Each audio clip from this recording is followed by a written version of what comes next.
साहेब आजारपणातून सुद्धा पहिल्यांदा साताऱ्यात येत आहेत आणि पुन्हा एकदा रयत साताऱ्याचं आणि आदरणीय पवार साहेबांचं एक वेगळं नातं आहे, एक प्रेमाचं नातं आहे. आणि आदरणीय पवार साहेबांनी या जिल्ह्यावर प्रचंड प्रेम केलं आणि दुप्पट प्रेम या जिल्ह्याने आदरणीय पवार साहेबांवर गेले 6 दशकं केलेलं आहे. त्यामुळे जिव्हाळ्याची प्रेमाची नाती आहेत. त्यामुळे पुन्हा आज साहेब खूप आनंदी आहेत की ते साताऱ्यात आले तर तुमच्याशी बोलतील. ताई, सातारा जिल्हा परिषदमध्ये जे राडा झाला होता त्यानंतर आज पहिल्यांदा पक्षाचे मंडळी सुद्धा साहेबांना भेटत आहेत. काय त्या अनुषंगाने काही चर्चा होईल किंवा त्याच्याबद्दल काही तक्रार? मला एक खरं सांगू का, जी घटना साताऱ्यात घडली ही अतिशय दुर्दैवी आहे आणि आपल्या महाराष्ट्राच्या सुसंस्कृत महाराष्ट्राला न शोभणारी.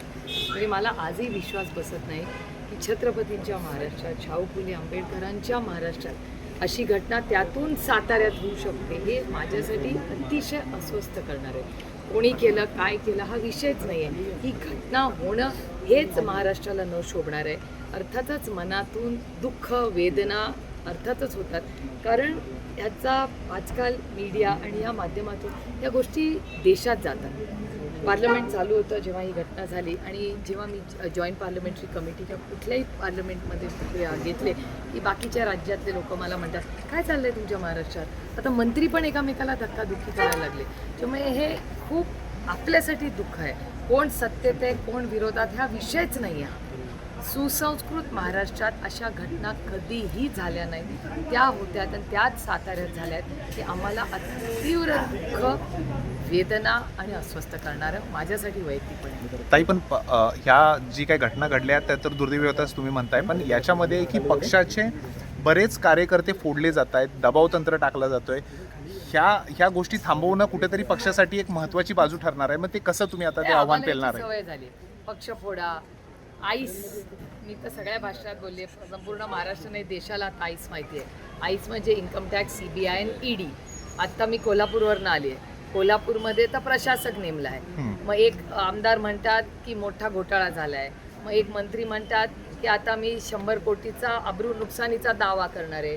माननीय मुख्यमंत्र्यांनी त्यांच्या डिपार्टमेंट म्हणजे त्यांच्या सरकारनीच त्यांच्याच एका मंत्री जे चालवतात त्याच्यावर प्रशासन.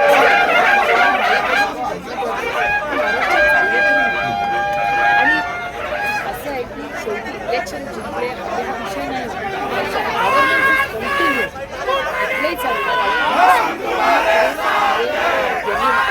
केलं ते काम करून मी विरोध असं मी कधीच म्हणणार नाही की माझ्या महाराष्ट्रात अजिबात. आमची लढाई वैचारिक वैयक्तिक वैचारिक लढाई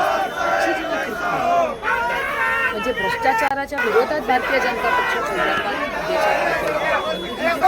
मला खाऊंगा ना भ्रष्टाचार मुक्त भारत मी करीन असं माननीय प्रधानमंत्र्यांनी स्टेटमेंट केलं आहे. आपण सगळ्यांनी ते दाखवलं आणि या मायबाप जनतेने विश्वास ठेवून त्यांना एवढा मोठा मॅन्डेट दिला, एवढी मोठी जबाबदारी देशाची दिली. आणि राज्यामध्येही तीच परिस्थिती. राज्यातही महाराष्ट्राच्या मायबाप जनतेने एका विश्वासाच्या नात्याने, आता कशी मतं फुटली वगैरे आता त्याच्यात नको आपण पडू. आता मॅन्डेट मिळाला आहे, त्यांना मान्य करू की ते जिंकले. आम्हाला अपेक्षित असं यश मिळालं नाही. पण अशी परिस्थिती असतानाही जर भ्रष्टाचाराचे आरोप सरकारमध्येच आपापसात होत असतील तर हे कुठल्या सरकारसाठी ते अतिशय चिंताजनक आणि घातक आहे असं माझं वैयक्तिक मत. काही साहेब पुन्हा महाराष्ट्राचा दौरा चालू करतायत असं कळतंय आणि त्यांची इच्छा आहेच की महाराष्ट्राचा दौरा करावा. आता टप्प्याटप्प्याने बघूया. आपण 15 ऑगस्ट नंतर मी स्वतः राज्याचा दौरा करणार आहे. त्याचं कारण असं की महाराष्ट्रामध्ये तुम्ही बघताय शेतकऱ्यांच्या आत्महत्या असतील, ज्या पद्धतीने नवीन इन्फ्रास्ट्रक्चर, बघा मी इन्फ्रास्ट्रक्चरच्या बाजूने, मी कधीच म्हणणार नाही की मी विकासाच्या विरोधात आहे, पण विकास करत असताना शेतकरी आणि पर्यावरण ह्याचा समतोल ठेवूनच विकास झाला पाहिजे. कारण का नाही तर विकास राहील ना, पाणी शिल्लक राहील ना, हवा चांगली राहील. तुम्ही बघताय दिल्लीत काय झालं. विकासाच्या नावावर एवढं प्रदूषण दिल्लीत आहे की शाळा बंद करायला लागली. आणि महाराष्ट्राची परिस्थिती फार काही वेगळी नाही. त्यामुळे काही विषयात कधीतरी राजकारण बाजूला ठेवून फार गांभीर्याने काही निर्णय महाराष्ट्र सरकारने घेणे गरजेचं आहे असं माझं प्रांजळ मत आहे. अनेक भागात आता अवकाळी पावसाचा फटका बसतोय. पंचनामे मात्र वेळेवर अजूनही होत नाहीत. मदत तर लांबच राहिली. मग शेतकऱ्यांची ओरड आहे याबाबतची काय बघा तुम्ही आता कसं बघा? तुम्ही बघाल कालचा तुमच्याच सगळ्या चॅनलनी कांद्याचा भाव काय दाखवला. कांद्याची परिस्थिती अतिशय गंभीर आहे.